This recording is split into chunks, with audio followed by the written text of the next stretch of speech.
I'm Kenneth, a relationship coach and a psychotherapist. Every relationship is different and every breakup is different. Work with me and you'll get professional help on your situation. And if you're in no contact focused on personal growth, my Knowledge Workbook series and Creative Healing course can help you make changes like you've never made before. Available now at AskCraig.net.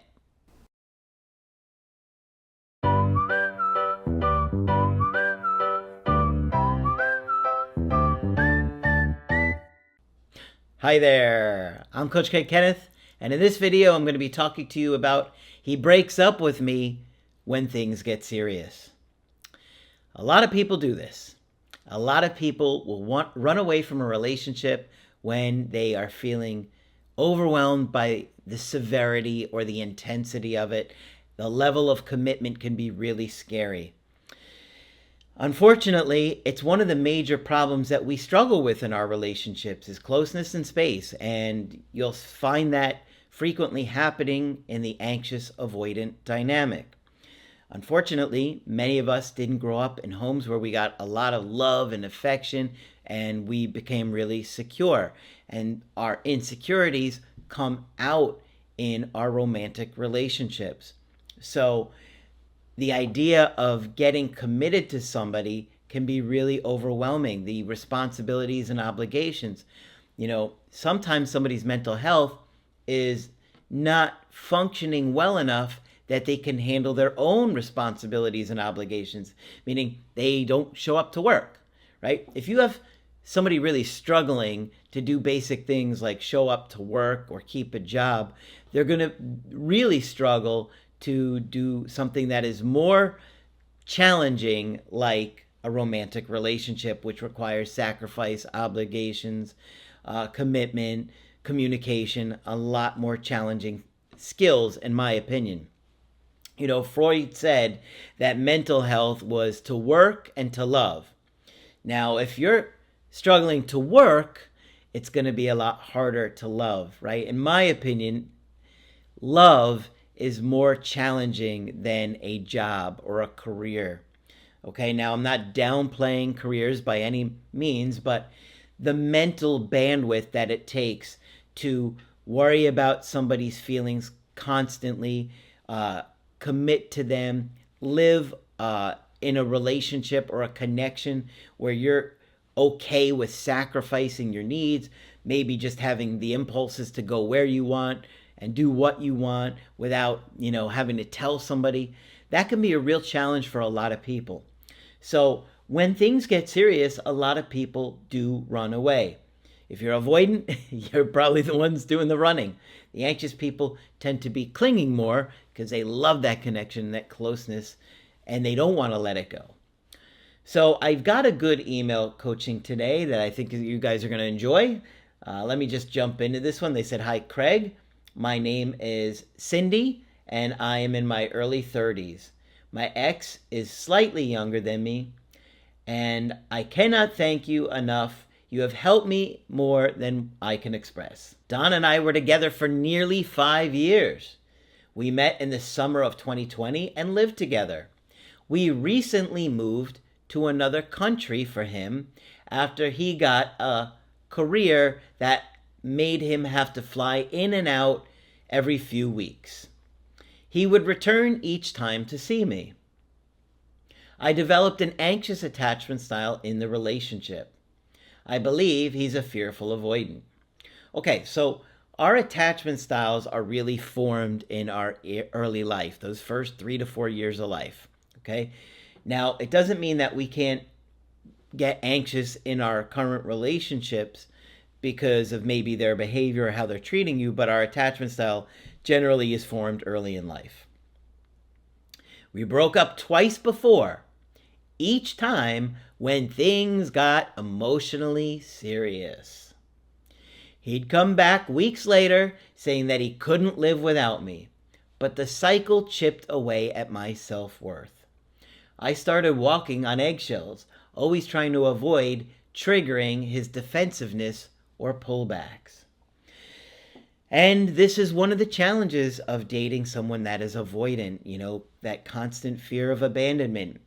And, whether or not you want to be with somebody who does these things, that's up to you. Nobody's going to be perfect, but this is why I say do the work. Do the creative healing course, do the workbooks, 30 minutes a day. It's going to give you a lot more skills, a lot more abilities to have emotional self-control and not make a mess of dating somebody like this, because it would be really easy to do. 10 weeks ago, he ended things for the third time. This time over text, while he was away at work, after weeks of arguments and communication breakdowns. I'll admit, I didn't always communicate healthily. I'd get frustrated when he shut down. Yeah, and this is what I'm talking about. This is why I say you got to do the work, okay?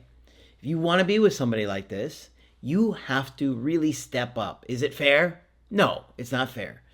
But the reality is, if you want to make it work with somebody like this, there's probably going to be more obligations and burdens on you to stay centered and to do the work, because avoidants just aren't that committed to doing the work in general.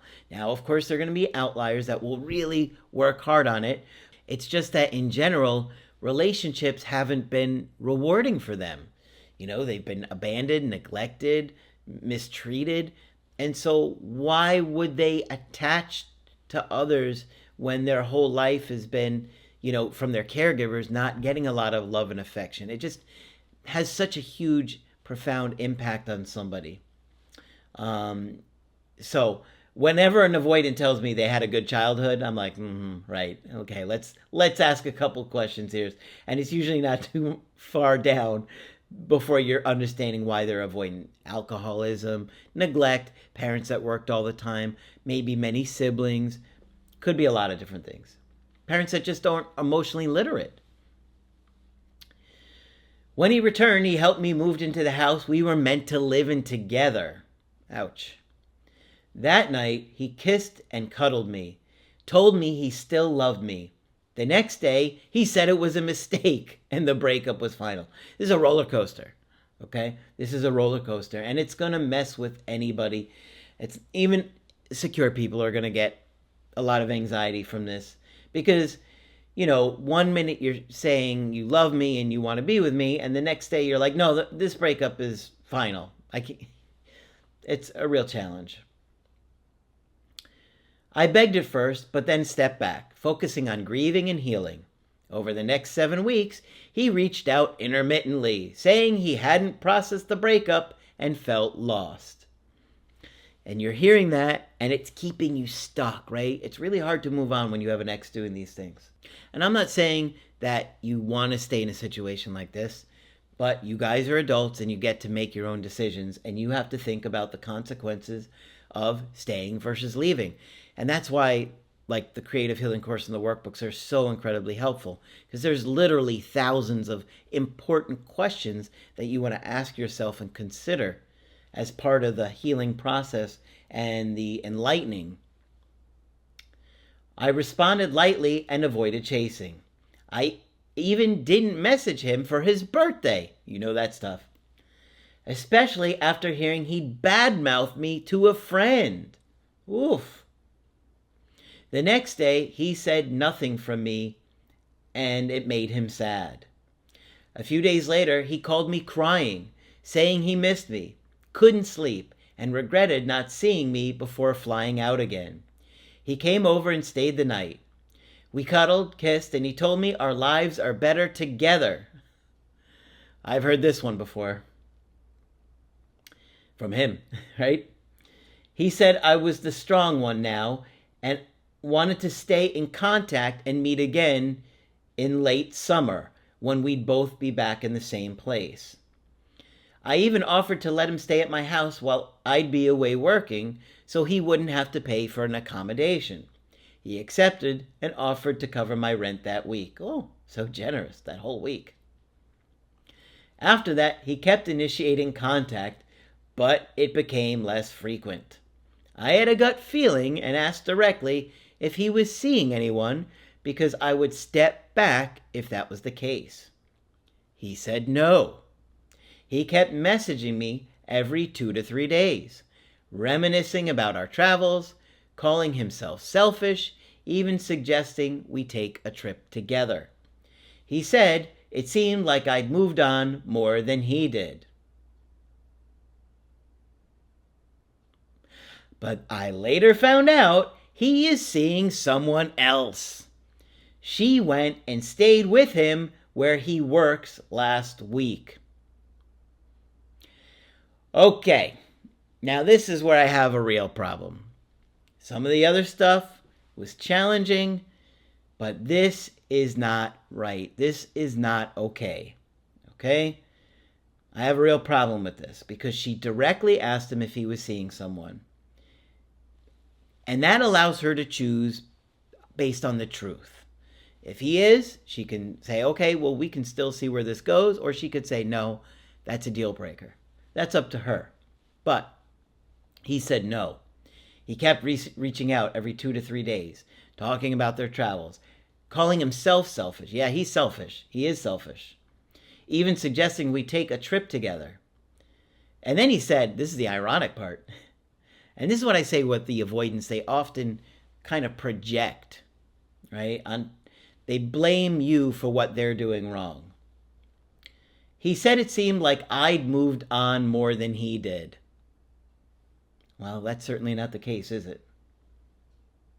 He continued messaging me while she was there.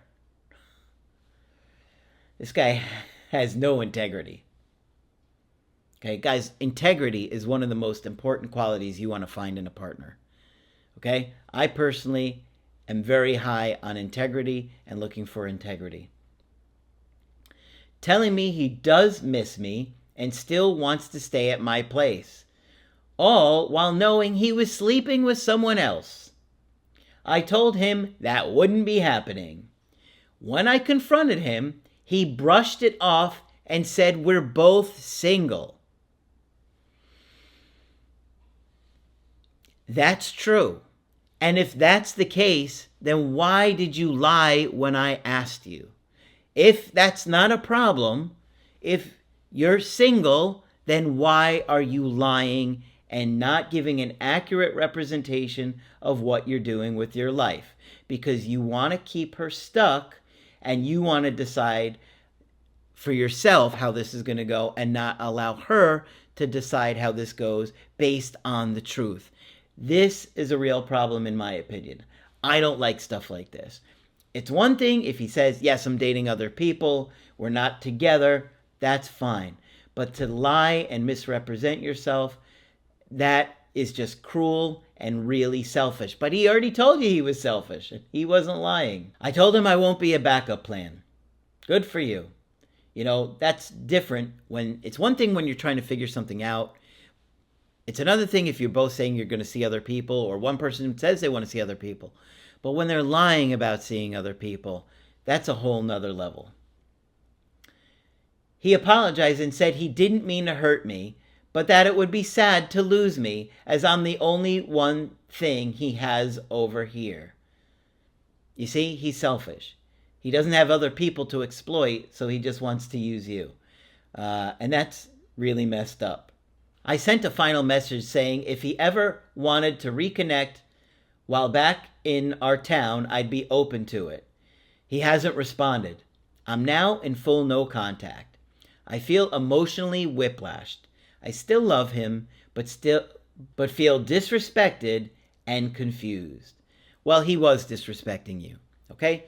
Look, if you guys break up, people do have the right to see other people. However, the biggest problem I have here is when she confronted him, he lied about it.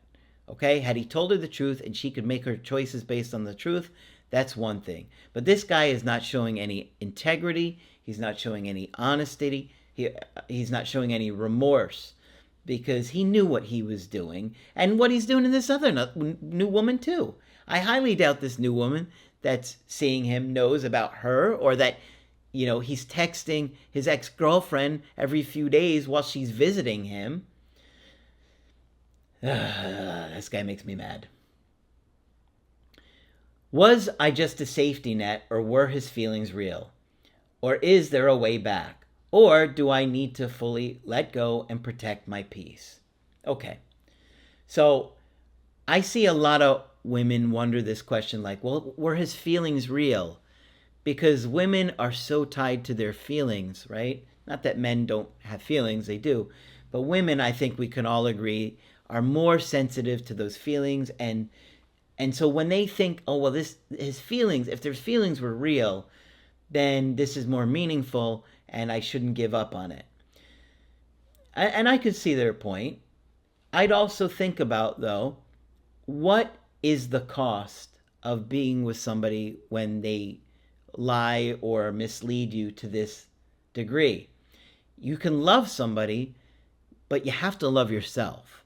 Okay? You have to love and protect yourself and make sure that, you're dealing with somebody who's acting like an adult. Does it matter if you were a safety net or not? I mean, I'd like to know the answer if I was you too. But ultimately, does it really matter if you're a safety net or not?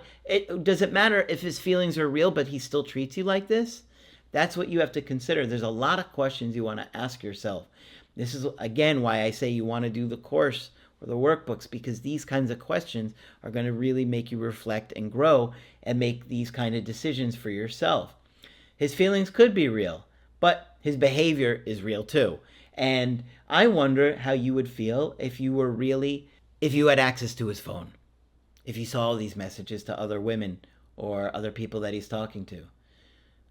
I suspect you would feel a lot different. It's tough because you love somebody, you care about them, and you're hoping that they want to commit to you. But this is the third time he's done this. And that's going to keep you hurt and hurting. But on top of that, his behavior isn't showing you any adult-like changes. He's not saying, I'm so sorry I did this to you. He's not showing you any compassion or empathy. And he's not doing anything other than a lot of red flags. I don't see any green flags here. He wouldn't have come clean about this other woman. He didn't. In fact, he lied about it. He tried to cover it up. I think in a sense that you were a safety net. I wonder how he would have done things had he had other friends and family where he was at. But he's saying, oh, well, I don't have anybody else. Oh, so that means you could just use me and take advantage of me because you don't have anybody else? I don't think so. That's not your problem. That's his problem. Maybe he doesn't have anybody else because he's always pushing people away or mistreating them. So I'd be really careful here, okay? People do get scared, and that's normal. However, you want to see that they're going to communicate, act like an adult, consider your feelings, and allow you to make choices based on the truth, not just what they present to you. So in this particular situation, I'd be extremely careful. He hasn't shown you that he's trustworthy. I would make him fight long and hard before I ever considered giving him another chance.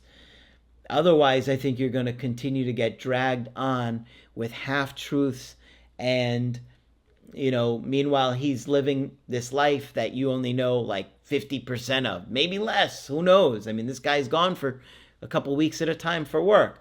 And so that's another thing that even if you got back together, think about how hard it will be to trust him after what he's done and, broken up with you 3 times. So I'd be very careful about giving this one another chance unless he really turned things around and started to show you that he was going to be an adult. And even then, I'd be really careful, okay?